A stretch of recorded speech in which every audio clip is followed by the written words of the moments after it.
Well, the first Sunday after Christmas is always the feast day of the Holy Family. And there are two pillars that hold up society. The first being the pillar of the church, and the second pillar being the family. If those two pillars collapse, it means that society is in chaos.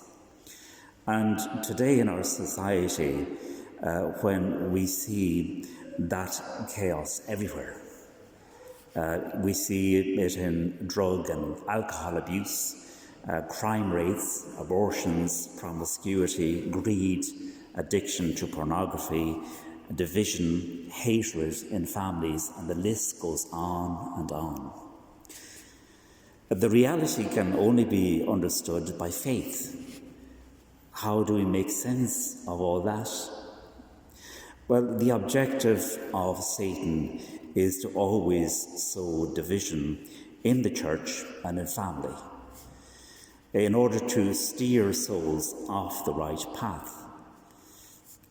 At the same time, there is an unprecedented attack in our times on those two pillars of the church and the family.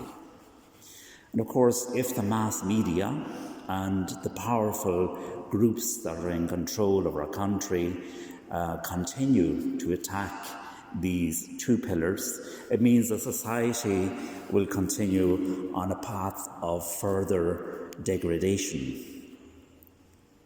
Why do we have to insist on the importance of these two pillars? Well, for a simple and fundamental reason. Good Catholics and good families uphold the spiritual and moral values. Thereby, they contribute to the peace, stability, justice, and the common good of a society. Now, today is the feast, as you know, is focused on the family. So let us take a look at two examples. One being, first of all, the dysfunctional family, and the second, the functional family. A dysfunctional family occurs when the parents no longer see the faith as being significant for the upbringing of their children. And parents settle for a minimum participation in the church. This is happening everywhere. So what does that mean? It means just turn up for baptism, leave, don't go back to church. Then the next time is turn up for communion, then leave again, and maybe again for confirmation, and that's it. And the ideal very often in these environments for children is to be competitive, to develop their talents, to be pleasure-seeking, and to be themselves. Now, there's nothing wrong with developing one's talents, but we can never miss out on the fundamental and great ideal, which is God Himself.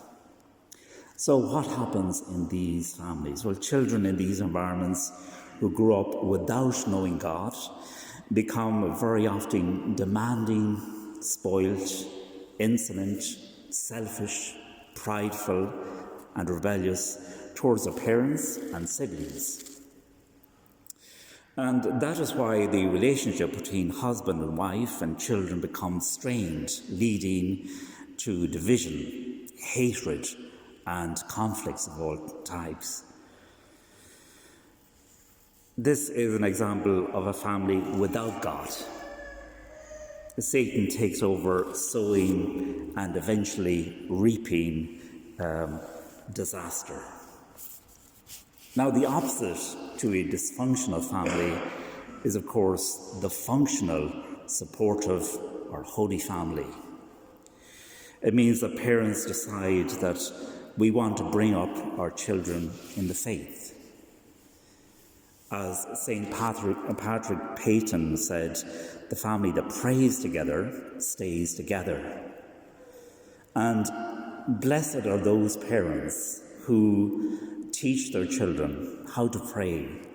They bring them Mass, teach them the observance of the commandments and the fundamentals of the faith. The children are taught from an early age that they are not alone in this world, that God is their Father and Mary is their mother. They are invisible, but they are real. Now, it's very important to highlight the significance of real, because very often today in our society, the faith is reduced to just mere tales, superstition. We have to remember, we have to always go back to the origin. Faith comes from God, and Jesus Christ has reiterated the doctrine of salvation and mercy, on which he founded the Catholic Church. And so children who grow up with this openness to God will be protected, blessed, and guided by God's providence. Because God wants that. God desires that families be united to him, to be happy, to be in peace. But of course, if the parents decide, well, we don't want the God stuff for our children, as if it is something negative, the consequences are what I mentioned earlier. And so it does not mean that, family that is perfect. When we talk about a functional family or a holy family, it means that there will be times that, human miseries are going to come to the fore, that the family may offend God by impatience or disagreements. But in those moments, they will have recourse to the sacrament of confession, learn to forgive and forget, and to continue on a path of love. So at the heart of a stable and functional family is the practice of faith. It is through the faith that all the family grow in virtues like love, kindness, goodness, patience, purity, charity, humility. A family that practices the faith has a noble future. Now, again, as I said, we have to rise above all the negative stereotypes that are continually floating out there in our society that say, we cannot, force the faith on the children, or we can't, demand them to go to Mass and all this. We have to rise above that. Because that language is a very, very sophisticated language in order to suffocate truth and the goodness and the love of God in the souls of children. I remember as a priest on different occasions I've had occasion to visit families. It's something very, very beautiful to enter into a family, to sit down, enjoy a meal with a family where the parents practice their faith. They have, passed on that faith, that flame of faith, of truth, of love onto the children.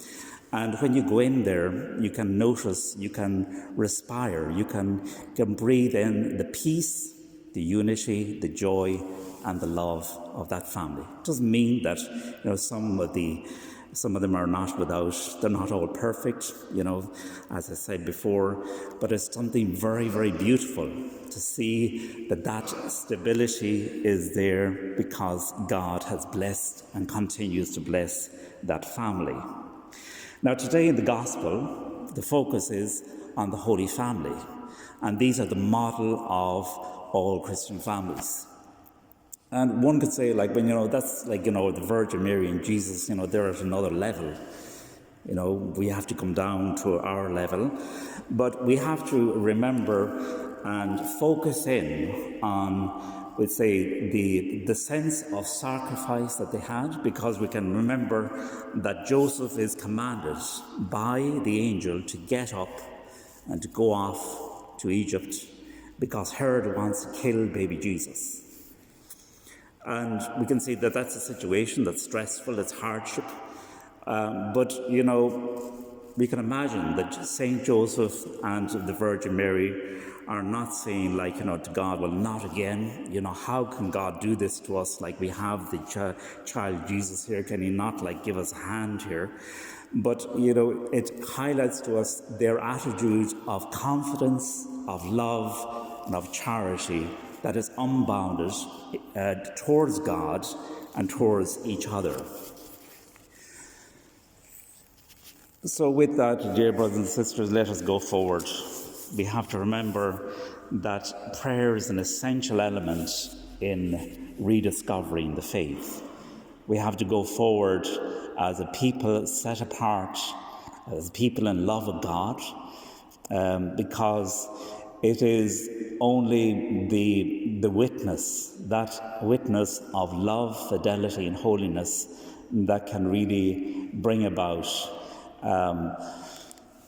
a resurgence of the Christian values. May our Blessed Mother Mary and the Holy Family help us all to live this.